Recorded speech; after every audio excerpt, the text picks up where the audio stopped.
إيه؟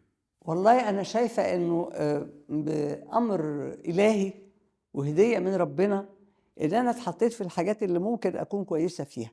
يعني أنا اتبسطت أوي إن أنا كنت في عالم الصحافة قصدي القصة القصيرة والمحاماة في نفس الوقت. حلو أوي، يعني إذًا ما فيش عند حضرتك طبعًا فكرة هتختاري نفس حياتِك بما كانت هي عليه. زي ما كانش حلو. الحمد لله.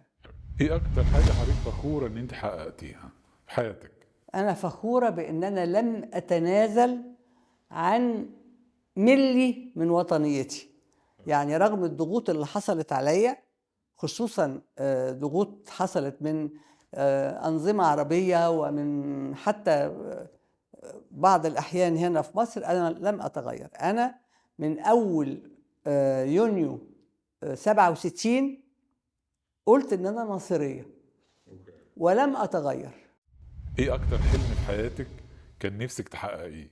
وهل اتحقق والّا لسه نفسِك تحققيه؟ لا لسه أنا دايما بحلم. كنت بحلم إن ابني يكبر وياخد الشهادة، اتخرج من جامعة السوربون ابني نبيل وبقى إعلامي الحمد لله، يعني معترف بيه حتى من في بره يعني. ودلوقتي بحلم إن حفيدي ياخد مكانته في التمثيل. هل تفتكري إن والد حضرتك ووالدتِك عملوا اللازم معاكِ للي أنتِ محتاجاه في حياتِك؟ شوف أنا في حاجات بتوقف عندها يعني.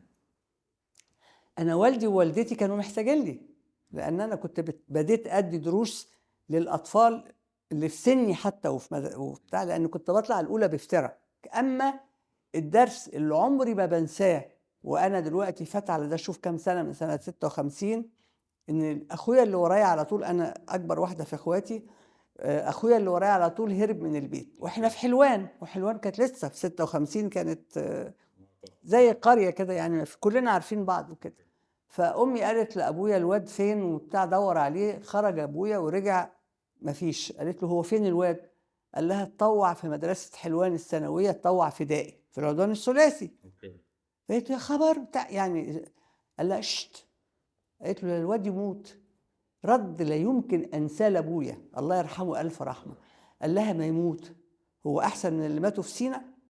ده أول درس في الوطنية خدته. ده خلّيني أسألِك سؤال. حضرتِك خرجتِ في مظاهرة ضد بالضبط سنة 56؟ 9 يونيو لا 67. لأ قبلها، لمّا خرجتِ على العدوان الثلاثي في مظاهرة. أي مظاهرة كانت